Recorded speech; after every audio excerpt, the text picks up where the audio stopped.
We'll go ahead and get started with our CRM walkthrough. So, CRM stands for Customer Relationship Management. So what exactly is a CRM? Well, it manages a company's interactions with their customers, clients, and sales prospects. It helps organize, automate, and synchronize business processes to increase overall productivity, and it's a storage of customer information, which helps build stronger customer relationships and better overall customer satisfaction. So, topics we're going to cover today, a little bit of this is going to be review to some, but new to others. For review, we're pretty much going to go over how the logging in, user interface, creating records, which includes the accounts, contacts, and orders, finding records, sharing records, assigning records, and then doing their audit history. And then some of the newer stuff will be in the related records of the account, which include the websites, the listings, the videos, profile pages, the SEM and SMM, the social media, and then reputation. Go ahead with the introduction. So with this new rollout and the recent changes, this will make your jobs easier. And by that I mean that the order information will now have like a designated location. I'll show you that in a second. There are no more lost information, and that particularly happens when orders are renewed. And then a lot of the information when it's copied, when you try to make a renewed order, sometimes it gets lost, the transfer. Elimination of re-entering information pretty much ties into that as well. So with these, with everything having its own designated record, you won't have to worry about re-entering in all that information every time an order is fulfilled or renewed. So, and then the introduction of the work status. So each record will have its own work status, so you'll be able to see the status of each particular section rather than just the order as a whole, and then the overall reduction of clutter. So, the order information having a designated location. For example, in the video info section of the order on the left, here you have video info, but it's got all it has is video suggestions there, pretty much the assignment status. On the right-hand side, it's got the what the video form would look like. So now you can see that there's a lot more information here. So instead of everything just in the video suggestions area, you'll have stock image subjects, the main focus of it, you know, where the photo locations are, the due date, and everything about that. So, no more lost information. Here's an example of on the left-hand side, here's the original order for this particular customer. You'll see in like the search engine registration info, it has their assignee along with their completion date, and some of their information for like Google and Yahoo. However, when they made the renewal order, the information wasn't copied over. Well, with the way that things will work now, you won't have to worry about copying that information over, since it won't be needed to do that anymore. The introduction of the work status, like I was talking about, for the website info, pretty much the only thing that has the work status on here is the actual website itself, and then the domain and the web pages are all just kind of tucked in here. Unlike the new forms, like for just the website and the web pages and domain, you'll see that each one of them will have their own work status, so you'd be able to see each status of each section. Any questions so far? Okay, so we'll go ahead. We'll start with logging in. So up at the top, I have the URL for CRM, which is leeenterprisesinc.crm.dynamics.com. You want to go ahead and save this URL so you can easily access it later, instead of having to retype it in each time. Also, for those who have never logged in before, when you get your email for that, you'll be given your username, which is your @lee.net email address, along with a temporary password. So when you log in, you just put in your username and temporary password, and then when you go to sign in, you'll be able to change your temporary password to a new one from there. Any questions so far?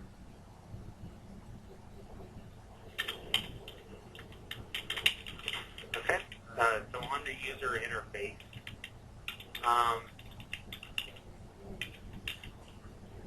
before I continue any further, make sure everybody's audio is muted, since I can hear somebody typing.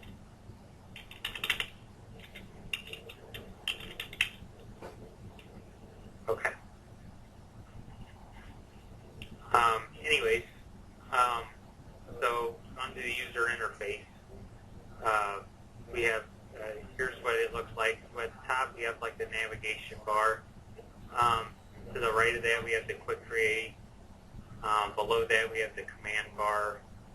And then under that, you have your view selector, your quick finder, and then the grid, which displays all the information for that particular record that you're looking at.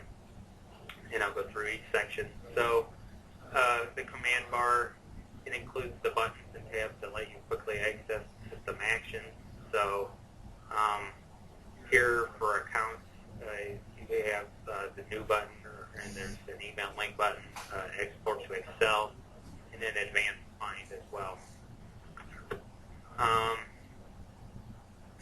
Next we have grid, which displays a list of the records in an index bar, which allows you to quickly filter records.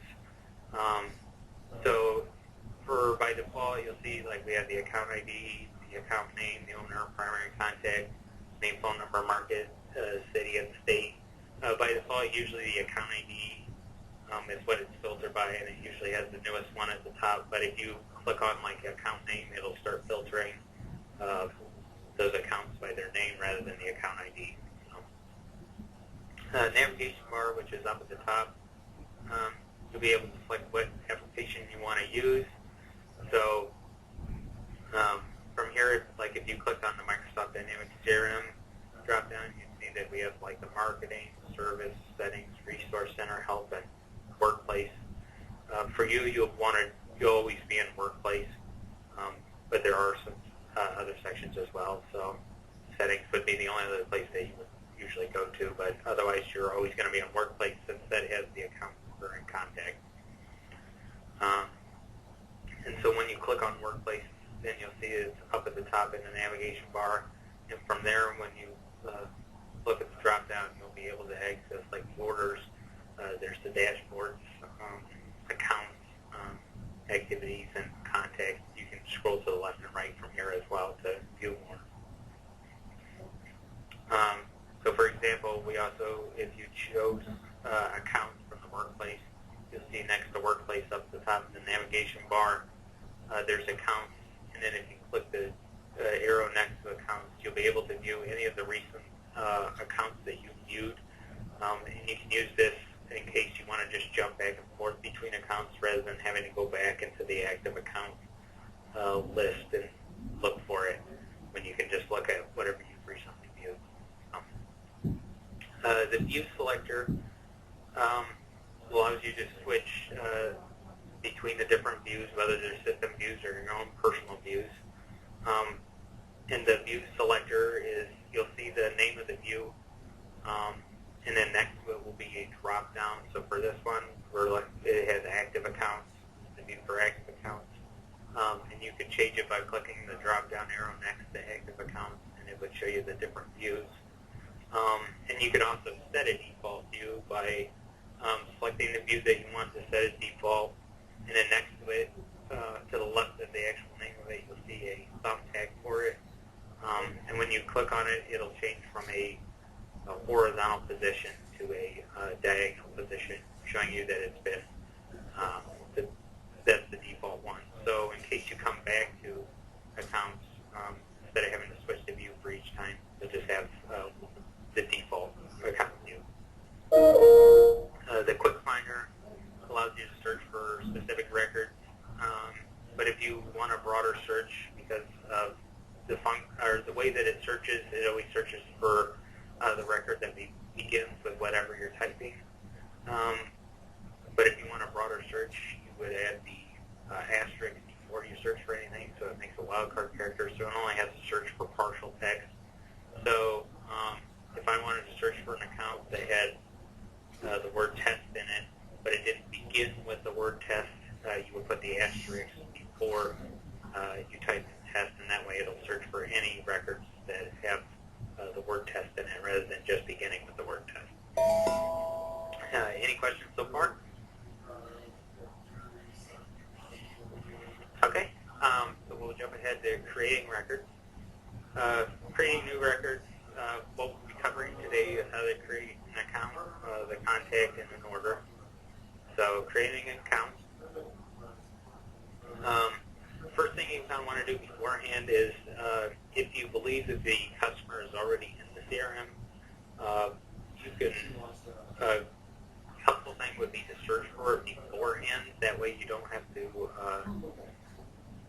duplicate, data in the CRM, and you don't have to, spend all that time putting it in and then having to get rid of it later. So, and remember to use an asterisk if you want a better search. But if you need to make a new account, you'll find that in the command bar while you're in the account, you'll see that there's a new button. So if you click on the new button, that'll open up a window. And in the new window, you'll need to fill out any of the information that's required, and you'll see which ones are required by the red asterisk after the field name. So for an account, you would need to fill in the account name, the phone number, their email address, street address, the city, state, zip code, and then the market that they're in. And once you have all that information entered, you would just click the Save button at the top left corner, and then you'll know when the account is saved, because instead of saying new account, it'll say the account name, along with an account ID will be filled in, and then the market will be filled in the top right-hand corner. The social pane is in the center of the account. So, and in the social pane, you'll find the posts, activities, and notes. And posts, you can view whatever posts were made by a user, or a lot of times there's automated posts from the CRM that's generated. Like if something happens with the order related to the account, it'll appear in there. Activities allows you to add like a phone call or an email. And then a note allows you to add like a little note along with an attachment. So if you need to add a picture or a PDF to this account, you may do so in the notes.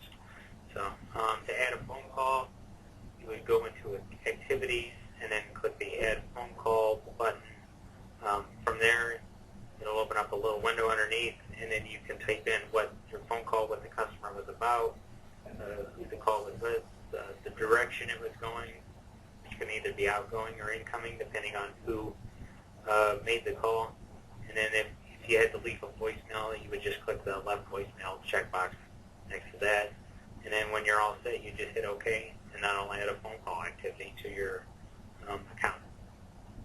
Adding an email, it's again in Activities. If you click on the ellipses next to Add Task, it'll give you a few more options, and there's email option.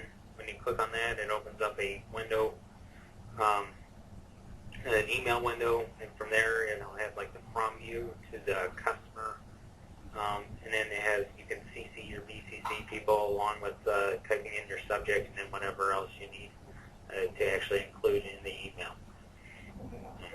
And then you can either hit the Save button to save it for a later date, or you can hit the Send and that'll send the email. Adding a note. So in order to add a note, you would click on the Notes section of the social pane. There will be a box that says Enter a Note. You click on that. That'll expand out to this window where you can put in a title in, information about, or the text that you want for the note. And then if you needed to attach a file, what you would do is you would click that Attach button down in the left corner, and then it'll open up a window on your computer asking you what file you want to attach, and then when you hit OK, it'll be put on this note, and then you hit done, and then afterwards you'll see when it gets done, it'll put that note in there along with the attached file. So if somebody else needs this file, like a picture or PDF for this, they can grab it from the account. Any questions so far? Okay, so we'll continue on to creating contacts. There's two ways of creating your contact. The first way is similar to the accounts, but instead you would go in from workplace to contacts, and in the list of My Active Contacts or Active Contacts, there's a new button in the top, in the left corner. You click on that, and then from there you would fill in the information. Or the other way is the account way. So if you go into your actual account that you need to make the contact for, you'll find a contact section to the right of the social pane. And next to contact, you'll see a plus sign. And when you click on that, you'll be able to add the contact that way. And it's better to do it through the account, because when you go to add the information for the contact, you'll find that a lot of it has been filled out, because it's taken information from the account and put it in there for you. So when you have to fill out an information for the contact, you want to enter in their first name and last name. The company, if you've done it from the account, it'll put the account name in there. Otherwise, you'll have to manually do it. The email address you'll put in there, and then their business phone number in there as well. And then when you're all done, you would click the Save button in the top left corner. The social pane for the contact functions exactly the same way for the contact, the same way as it does for the account. So it has your posts, activities, and notes for this particular contact, and you can add the same type of records or same type of activity like a phone call and email to this as well, along with notes with attachments. Any questions so far? Okay, so next we'll cover creating an order. So to create an order, what you do is you go into your account that you're creating the order for, and underneath that contact section, you'll find the sales order section, and it'll show you a list of all the sales orders that are active or fulfilled and canceled that are all connected to this account, if there are any. But if you need to make a new one, next to sales order, you'll find that there's a plus sign. So you go ahead and click on that. And once that'll open up a new window, and from there you'll fill out the information for the order, pretty much all the fields that once again have the red asterisk after it. So price list market, the name of the package, the next step for this order, which would usually be set to info gathering, the reoccurring amount, the customer name, which will be filled in from the account, the order manager, which is you, the sales representative, which you can type in their name and it should appear there, or if the sales representative is not in the CRM, there's that field above that says sales rep in the CRM with a question mark after it. If you switch that from yes to no, you can manually type in the sales representative's information in there, and then what we do with that is I take that and make an active user in the CRM, so later on you don't have to keep re-entering that information in each time. So there's also a date of sale that you'll put in, and then a contract type, which is anywhere from 1 month to 12 months, and then there's an indefinite option as well. Once you're done filling in like the required information, you'll click the Save button in the top left corner. And from there, you'll want to create the order product.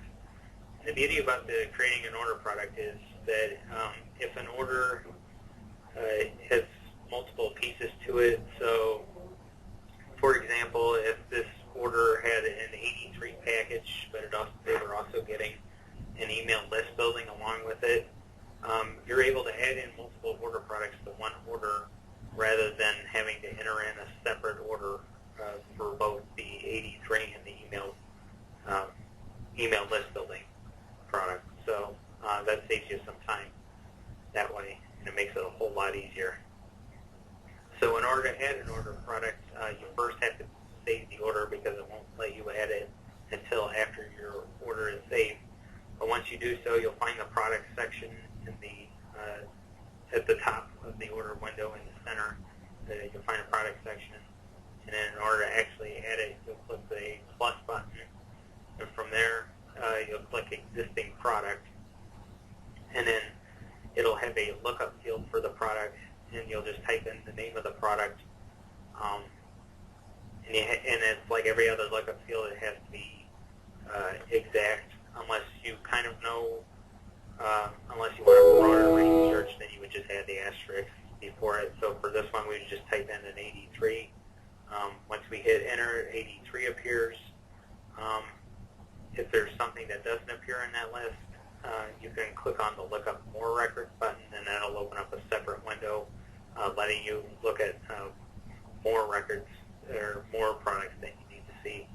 But what you do is you click on that, and then when it gets entered in the product, you'll be able to see the product name, the price per unit, the quantity of it, the discount if it does have one, and then the extended amount. And the extended amount is dependent on the quantity. So if you had a contract type of 12 months for this one, you would want to change the quantity of the order product to 12. That way you can see how what the 83 package would look like total amount over the 12 months. So, if you need to add a discount to an order product, there is a discount field. You would just click on it and type in the total discount that you want taken off. But if you need to completely change the price per unit, you can double click on the order product. That'll open up the order product window. From there, you're given a few more options to work with. So for pricing, you'll see that there's a pricing. It's usually on use default, but you can switch it to override price. That'll actually let you manually change the price per unit. Once again, you'll find the quantity, and there's also a manual discount option there as well. And then when you're done entering in, you will just hit the Save and Close button, and then you'll notice the changes on your actual order product. Adding attachments to the order is pretty similar to the account contact, but you'll just find it. Instead of the social pane, you'll find it down in details. So when you open up details of an order, you'll find the post activities and notes. And from there, of course, in activities, you can add a phone call or an email and notes. You can attach a file if you need to, or you can add a post. Adding a phone call, pretty much exactly the same thing as the other ones. You just click on activities, add phone call, put in the information for the call, and then you click OK. Adding a note, you would just click Notes. You can put in the title, what text you want for the note. If you need to attach a file, you would click Attach, pick the file from your computer, and then afterwards you would click Done, and that'll save the note to that order. So, last thing to talk about with an order is we have the fulfilling an order and canceling an order. So first, for fulfilling an order, you'll want to do this if the order has reached its end date and it's either completed term, renewed, upgraded, or downgraded. So to fulfill an order, you will click the Fulfill Order button in the command bar for the order. From there, a window will open up for Fulfill Order. You change your status reason to whatever it needs to be. You put your date that it's being fulfilled, and then if you need to put in any more information to specify exactly why the order is being fulfilled, then you can put that down in the description box. And then when you click Fulfill, that'll fulfill the order. Canceling order. So in order to cancel an order, instead of clicking the Fulfill Order button, you'll just click the Cancel Order button, and that'll open up a window. And the cancel order would be in case of a negative reason. So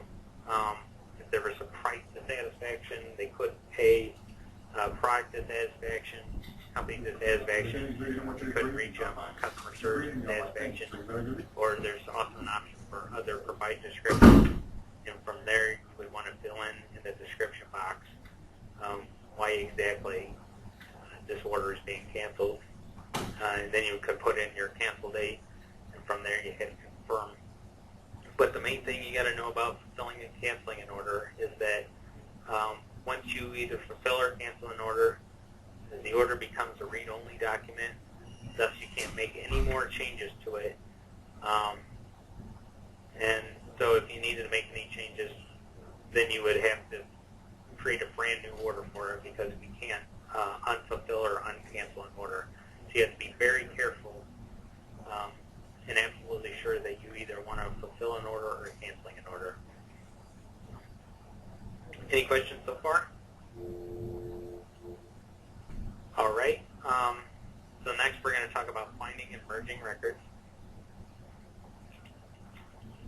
So finding a record, like I talked about before, you can always find a record in the Quick Finder. If you need a broader search range, you can add that asterisk before you type in anything.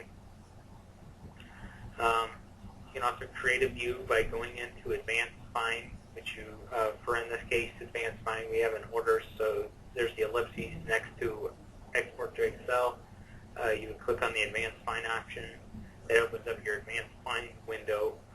And from there, you can determine what type of search criteria that you want. So,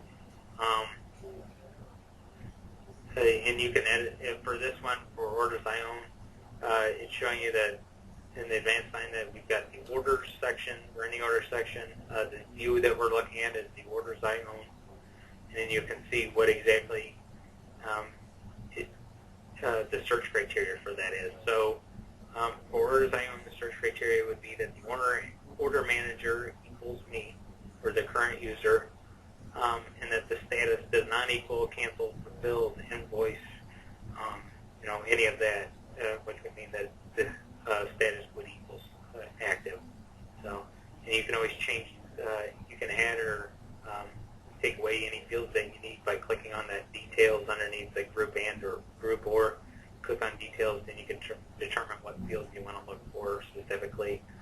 And then once you're done, if you want to save the view instead of having to put in this information each time, you would click the Save As button, and then you can give a name to the view. So later on, you can just look at the view, change the view to whatever you want it to be, rather than having to go back into Advanced Find each time.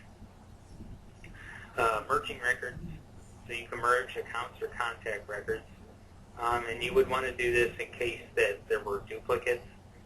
So if you found two accounts that were exact duplicates of each other, what you would do is you would select both accounts, and you can do this by either holding Control down and selecting both accounts, or you can click on the checkbox to the little check mark to the left of each account, and that lets you select each one. After you've selected two records, then you can click the Merge button, and from there a Merge Records window appears, and you can determine what's going to be the account that you want to keep or contact, and then the other one will be the contact or account that you want that's going to be inactive. So you would select the Master Record as the one that you want to keep, and then you can toggle on which information from either account or contact that you want transferred over. And then when you're done keeping those, you would just click OK, and then you'll be left with one account active and then the other inactive. Any questions so far? Okay. So from there, we'll go to sharing records. So the CRM allows you to share records with a specific user or a team of users. You can determine the security privileges for that shared record, but you can only do this if you have permission to actually share it with another user or team, and I'll get into that a little bit further here.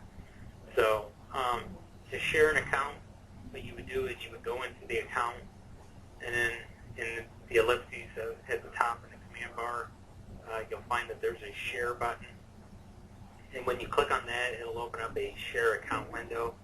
and you will click on the Add User / Team, and that will open up a Lookup Records window, and then you can search for whatever user or team that you want to share this with.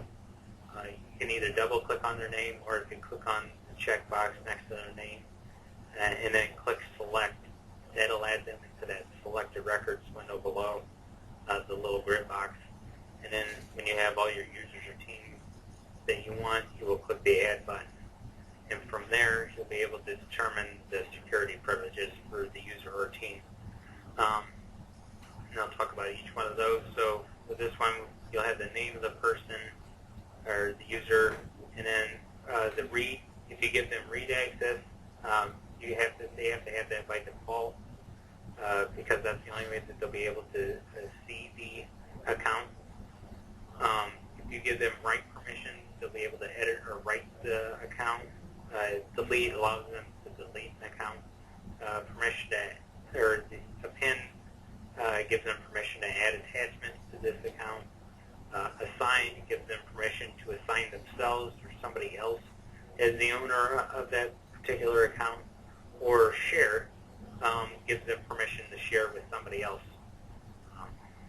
by clicking on that. So when you're all done setting their privileges, then you would just click the share button, and then that account will be shared with them.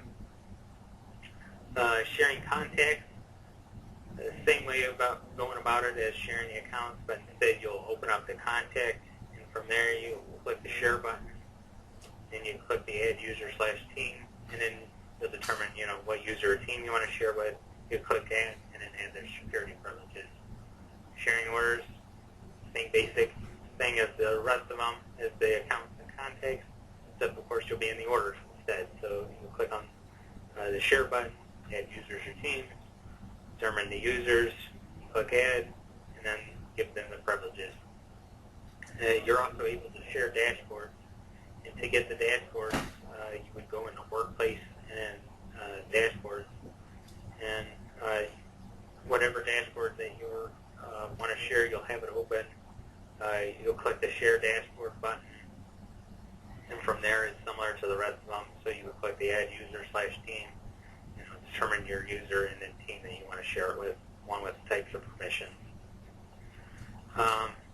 You can also share views, and in order to do that, you would open up the Advanced Find.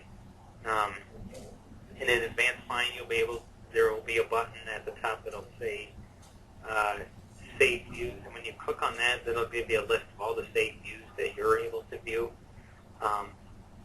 So when you click on the saved view that you want to share, you'll click the Share button, and from there it'll be the Add User / Team, and then you'll pick which user or team and then the security privileges that they need. So, any questions so far? Alrighty, so next we're going to talk about assigning records. So you can assign a record to another user, and when you do that, you're making them the owner of that record. So in order to do that, for example, for this one we have an account.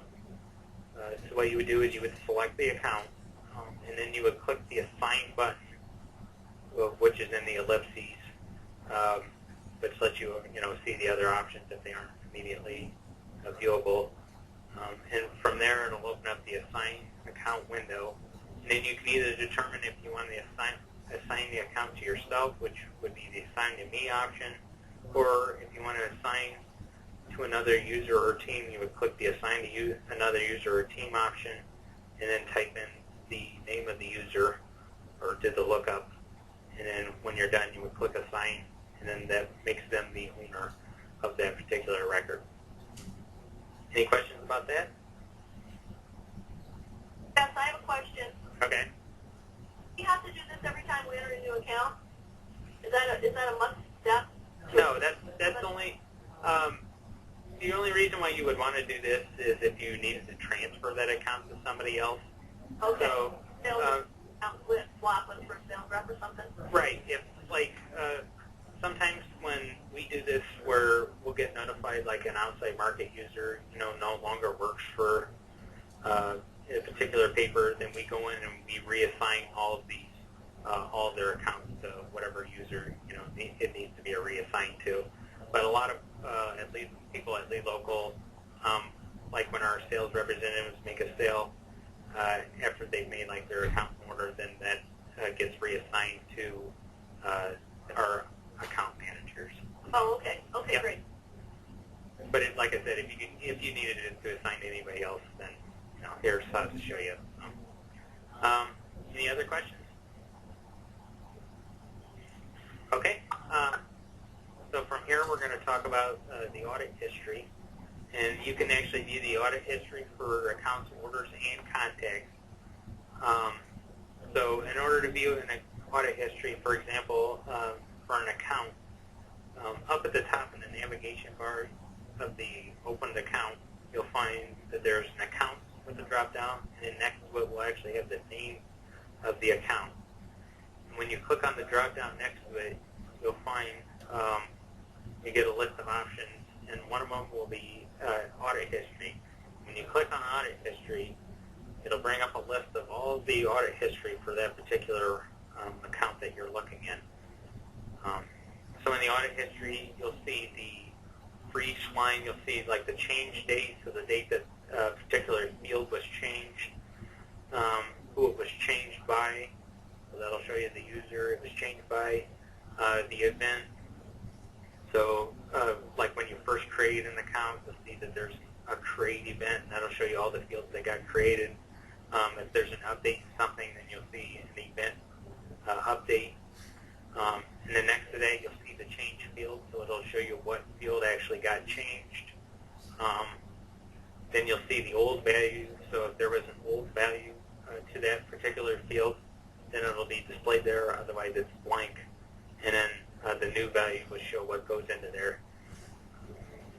And if for some reason you made an accidental change and the system saves, and you kind of wanted to go back, you're like, oh, I didn't mean to change the description of the account.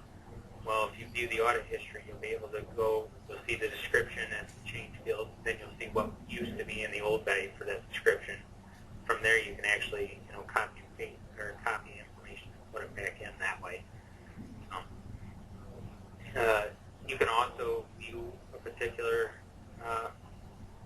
update or thing or event by double-clicking on the line. You'll kind of see a little checkbox there. So if you double-click on that, it'll open up into its own window. So there you can see that for like the top one here, we have an update to the account, who it was changed by, the change date, field name, that was changed, the old value and the new value. So this way you can kind of see it separately rather than seeing it in a giant list. And then when you're done, you just hit the close button and it'll exit out of it. Any questions so far about that?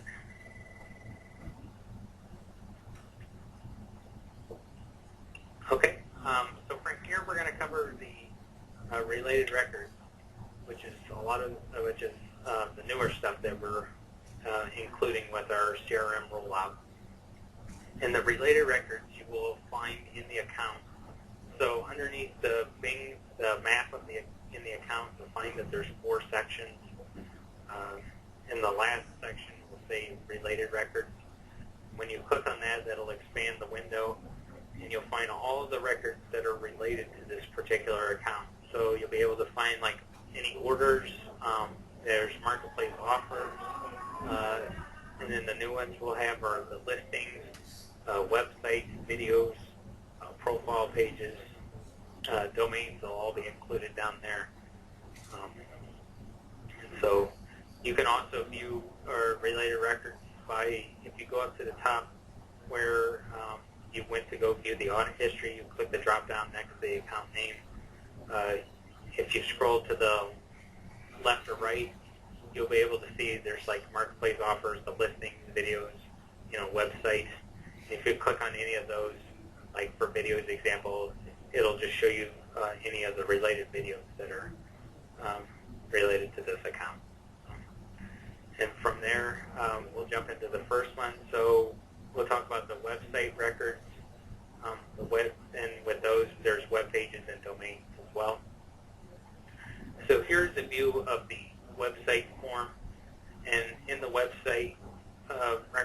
able to see the name of the site or website, the owner of it, which the owner will be the same as the owner of the account, the order it's attached to, the designer of the website, the due date, the work status of it, the date it was published, if it's been completed, the proof status, preview link to the website, along with some website design, like design inspirations and color scheme.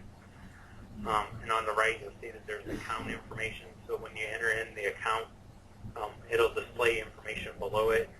So that way, the designers don't have to go back to the actual account each time, jumping back and forth between records. They'll just have a lot of the information displayed on the site for them. And from there, below that, you'll find all the web pages and domains down in the web page info and the domain info.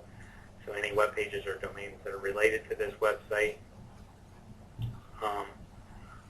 And then underneath that, you'll find some administration info, so like their CMS that they're using, the admin username, login, and then the password, and then a notes section as well. Let's talk about a few things on the website. If the proof status has changed to sent, you'll notice that there's a proof sent date field that appears. So you'll be able to view if the designer, what date that they sent the proof. You'll be able to view that. If the proof has been approved, then you'll notice that the proof of status was changed to approved, and then the work status is usually set to complete, since that's once their proof has been approved, that's usually when they're complete with the website. If a designer needs information from a customer, what they will do is they click on that awaiting materials content checkbox, and that opens up a field underneath them for them to type in the information that they need. So materials need a description. They'll type in, the information that they need. And in an email, it can actually be sent out to the customer, letting them know that, I'm waiting on this particular information. So if that checkbox is clicked on, then you'll know that they are in need of materials or content before they can continue on. And then if that checkbox is unchecked, then you'll know that that they don't need anything at the current moment. The need submitted, so when their work status is changed from like in production to needs an update, there's a date field for the update when it was submitted on, and that'll be filled in as well. And at the top of the website, you'll notice that there's something called a business process flow. The business process flow shows which information they already have and which information that they still need without having to search around for it in the form. So all these fields are found down below in the actual form, but the process flow lets you see the information that they need in order. So it's divided up into like 3 steps. We have like the setup, what fields they need for that, and then once they get those fields, they can click to the next page, which would be in production, and it shows what information that they need filled in next. And then after that, the complete step would be the work status, which then needs to be set to complete in order to actually complete it. The related records for a website, as I was talking about before, are the web pages and the domain info. And you can find the list of all the web pages and domains that are related to this website. And here's a better view about that from there. The web pages form, it shows the owner, the designer of the web page, when it was created on the website. It's attached to the name of the web page, so the page title of it, the page type it is, and then a description of what the customer wants on that particular web page, along with the notes section below it. And then domain has the name of the domain, the owner, the website is attached to, the account it's related to, the order it's related to, what the domain is managed by, the URL for it, along with some register info, like the cost, if it needs to be auto reboot, or the purchase date of it. The managed by field, depending on who it's managed by, will show displays different fields. So if it's managed by Elite Local, you'll see that their list of the domain options appear. If it's managed by a customer, though, instead of the domain options, you'll see the contact info for that domain in there now. So that's it for websites, web pages, and domains. Any questions so far about that?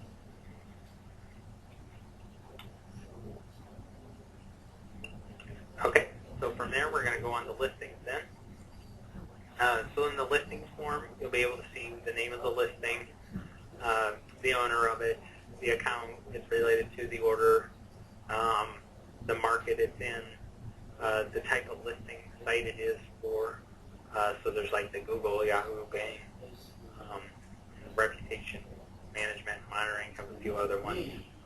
Along with, on the right, you'll see some account information, so they don't have to jump back and forth between here and the account each time.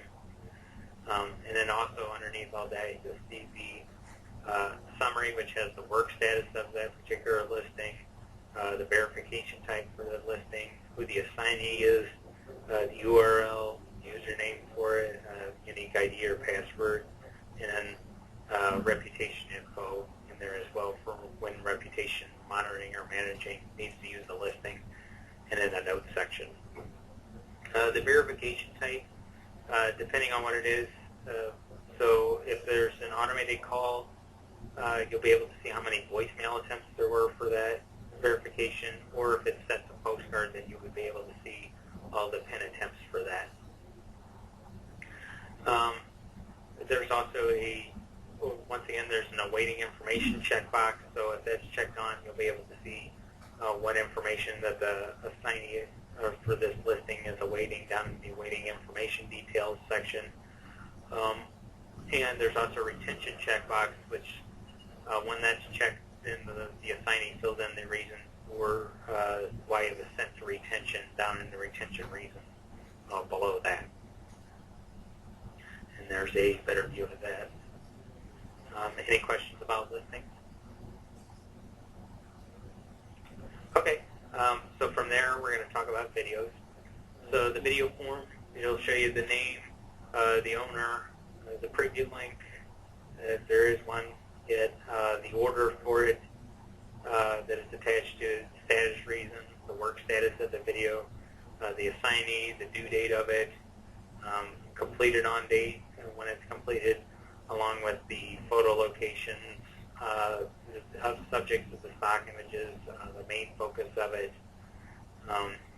along with video suggestions for it, key phrases that they want in the video, the music genre, and then contact info that the customer wants on their video, and then the notes section below that. So awaiting information, similar to the websites in the listings one. If that awaiting information checkbox is checked on, then you'll see what details they need in that awaiting information details below. So that's it for videos. Any questions about that? Okay. So from there, we're going to cover the profile pages, which includes QR codes, or not CR, QR codes and offers newsletters. So on the profile page, you'll be able to see the name of it, the owner, the assignee, the work status for the particular profile page, the customer approval needed, the proof status of it, the URL, if they want us to show address or not, the business overview for it, menu, flyer, brochure events, any of that information goes down there, along with some related record information on the right-hand side, so you'll see like the accounts information and then the order information below that. And then underneath all that, you'll find offers, so any offers that are related to this profile page, and then a little bit more of the account description below that. So once again, awaiting information, there, if the assignee is awaiting information, the information checkbox is clicked on, and then their details are filled in below. The QR code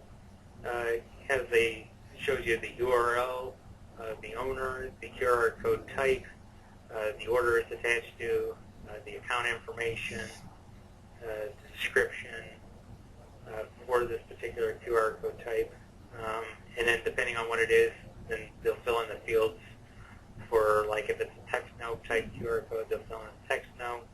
If it's a calendar event, then they put in the event information. If it's like a sweepstakes entry, then they'll put in the entry information down there. So QR code type, depending on what it is, you'll be able to see exactly what information is needed for that QR code, so or what they're getting. So for like a survey feedback, in the left picture, you'll see that there the description states that this particular QR code allows the user to leave a short review about your customer and have an email to you, along with what information that we need to get from an info gathering for that. Or on the right one, it shows sweepstakes entry form. The description changed to this QR code will allow users to fill out a form and enter a sweepstakes contest run by your business, and then what info gather we need for that. So you can kind of see what, depending on the QR code type, what exactly they're getting in their QR code. In the offers newsletter, you'll find the work status, the title of it, the contact list, description of the newsletter, along with the owner, the order, and then the profile page it's related to, and the account as well. And then also below all that, you'll find like the campaign info. It's like the from name, the always used subject, or the URL. So that's it for profile pages, the QR codes, and offers newsletter. Any questions about those? Okay, so from here we're going to talk about the SEM and SMM. And SEM stands for Search Engine Marketing, and SMM stands for Social Media Marketing. And each of those has their own campaign along with the campaign ads attached to it. So first one will be the SEM campaign. For those, you'll be able to see the name of it, the work status, the budget, the auto renew for it, the landing page is on in keywords, along with its own social pane in the center, and then the order account is related to, along with the order, assignee, and the owner of it. And then below all that, you'll find in the details about the campaign. So you'll see like the bid strategy, the delivery method of it, and some campaign features for it. And then underneath that, you'll see there's SEM campaign ads, so any ads that are connected to this campaign. And in the campaign ad, you'll just find the text that they want for that campaign ad, the SEM campaign it's connected to, and then the owner of it. The SMM campaign is the name of it, the assignee, the work status, the order, owner, the account it's attached to, along with the details below it. So it'll have like the budget for it, the type, the ad type, the age, minimum or maximum age group, the gender, the education level of who it's focused towards to, and the interest categories. And below that, you'll have the SMM campaign ads, which once again just has like their text in it, what SMM campaign is attached to, and then the owner of that campaign ad. So that's it for SEM and SMM. Any questions about those? Okay. So from there, we're going to talk about the social media, which includes their social dashboards, and then their social sites and social tabs that are connected to the dashboard, and then the social contest. So social dashboard, you'll be able to view the name, the account, the order, the assignee of the dashboard, along with the type of social. So if this is for a socialize, you can pick that. If this is for social biz, that's an option. Or if they get both, then there is a both option as well. The URL for this social dashboard, the last posted date, the dashboard email and password, and then some posting info. So the websites you like, the websites that the customer likes, the things to avoid, the posting tone, the buzzwords for the business focus, the posting frequency, what fans are posting about, and then underneath that you'll see like social site information, and then social tabs that are included with it, if there are any, and then profile pages that are related to it. Weighting information for social dashboard functions like the websites and listings and the videos. If the assignee had to, with the weighting in the information, then they have the weighting information checkbox clicked on, and then they have the details filled in below of what they need. Do not contact. If we're not supposed to contact the customer, then the do not contact is checked on, and then that means that the sales representative is the one that needs to contact the customer rather than the social poster. On the social site form, you'll see the name, what type of social site it is. So there's Google in there, and Twitter. The owner of it, the account it's related to, along with their admin email and password.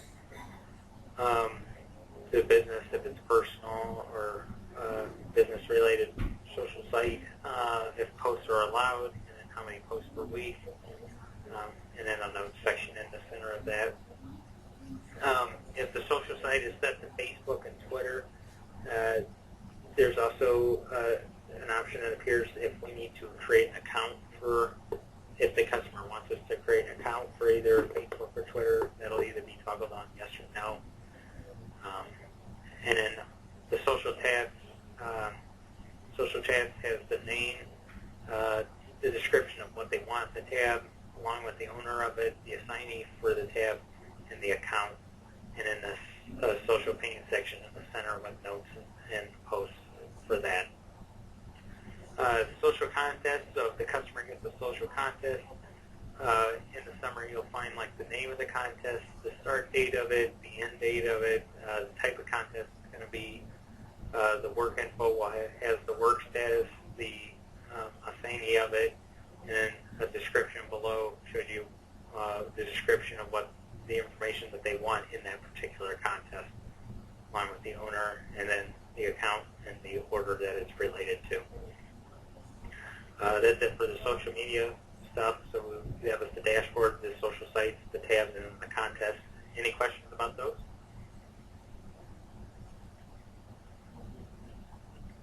Okay, so next we're just going to talk about the reputation dashboard. The reputation dashboard has the name of the dashboard, the post activity notes, along with the owner, the order that it's attached to in the account, the status of it.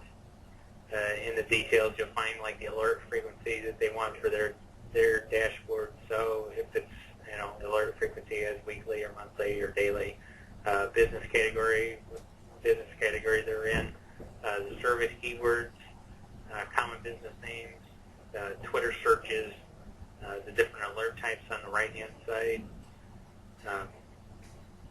and then weighting information. Once again, if they need any information, then that checkbox is clicked on, and then details below are filled out. The alert types, you can see what type of alert that the customer wants for their reputation monitoring or management. So those can either be toggled on yes or no, to like reviews, social mentions, positive mentions. If they want to be notified about everything, instead of having to click on yes to all of these, you would just click on the notify me about everything to yes, and then all the other ones get switched to yes. So that kind of saves some time instead of having to click all of those. But if any one of those is switched to no, then the notify me about everything is automatically switched to no as well. So yeah, that's it for Reputation Dashboard. Any questions about that? Okay,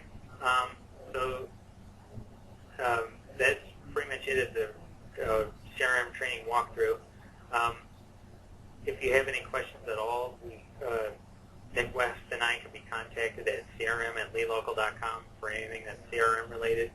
I'm also going to open up now for if anybody has any questions overall or comments about anything. Feel free to ask now.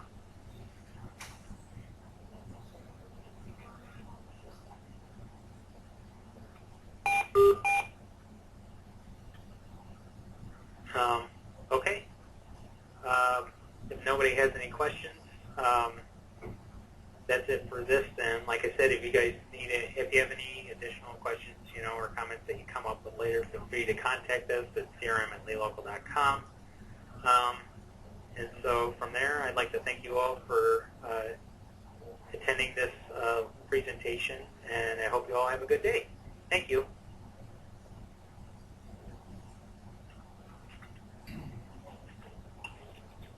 Thank you, Tom.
Okay.